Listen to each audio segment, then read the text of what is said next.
Perfect, perfect, perfect, perfect.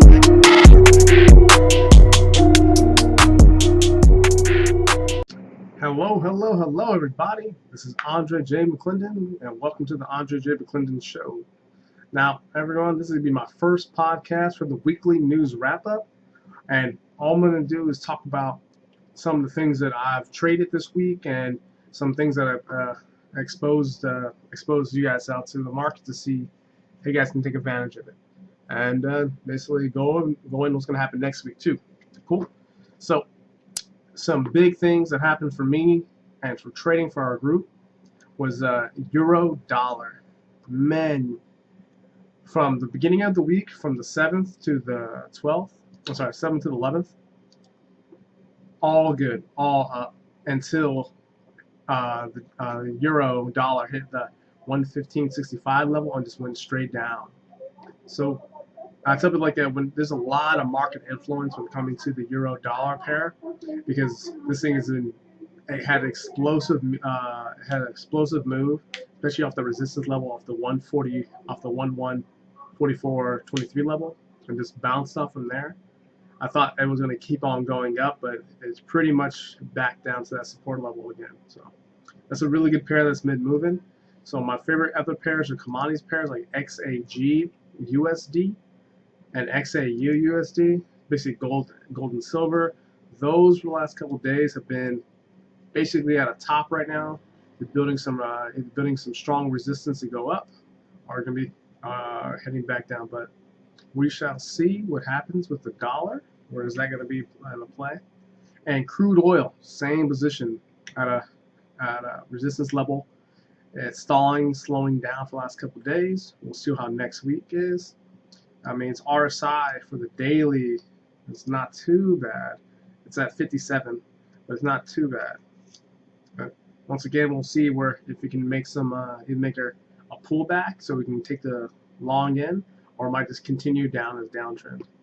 We'll see for gold, silver, and crude oil. My next one is New Zealand Swiss franc. That had an explosive move on the 10th. Like, beautiful. That was a really good day for all of us. And if you guys are looking at that trade, it was really good since, let me see, go back to the daily. It's been building a lot of support and just took a big 120 pip jump up from the 0.6602 level. So that is the NZD/CHF pair, and just took off. And man, I can see it keep on going a little bit higher to the next resistance level of the 0.6755 level, but we shall see once again. Remember, I'm not telling you guys what to do. I'm just telling you what I see and how I'm probably going to trade it. All right. So our next thing is that I've been seeing on the news is this government shutdown in this wall. Now, I don't got much of an opinion about it. I just want to see what you guys think. So if you guys got any comments, questions, or anything, just drop it below and let's start the conversation about this government shutdown and see what's actually happening. Now, for next week, Monday is a yen holiday. They got a bank holiday on Monday, so watch out for that. Also, let's see, any big red news. So if you guys want some news, go to forexfactory.com, match up your times, and you'll be able to see out the forecast for next week. There's some red news for pound, euro and pound, the dollar. There's a G20 meeting on Wednesday, all day, so watch out for that. If you're trading yen, same thing on Wednesday, some red news. Kuruda speaks. And Friday, pound CAD, red news. So, and also we have the G20 meeting on the 17th next week. So watch out for that too.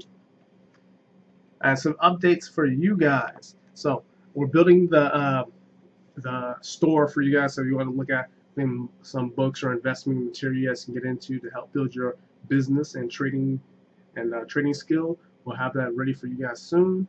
Also the newsletter. Once again, we're making that all together, so that will be out to you guys soon. So since I've been doing this podcast, I typically like it since it's a whole lot easier. I have to edit the videos, and I just want to see what are you guys' thoughts. You guys like it, hate it, dislike it? just drop a comment below so we can start the conversation. And leave a like, subscribe, and share with your friends. I love doing YouTube's a whole lot of fun. 2019, doing 3 videos a week. And next week, so Monday, so this week we've been doing all podcasts. And it's because of my camera. Since I got my camera going good. On Monday, it would be a video. Wednesday, it'd be a video. And Friday, just like this. Okay? So that's be the weekly setup. So if you guys want to catch me on some trades, just hit me up on mainly Facebook, but you can hit me up on social media. And man, yeah, have a beautiful day. And everyone, enjoy your 2019 and get those goals knocked out. Have a wonderful day.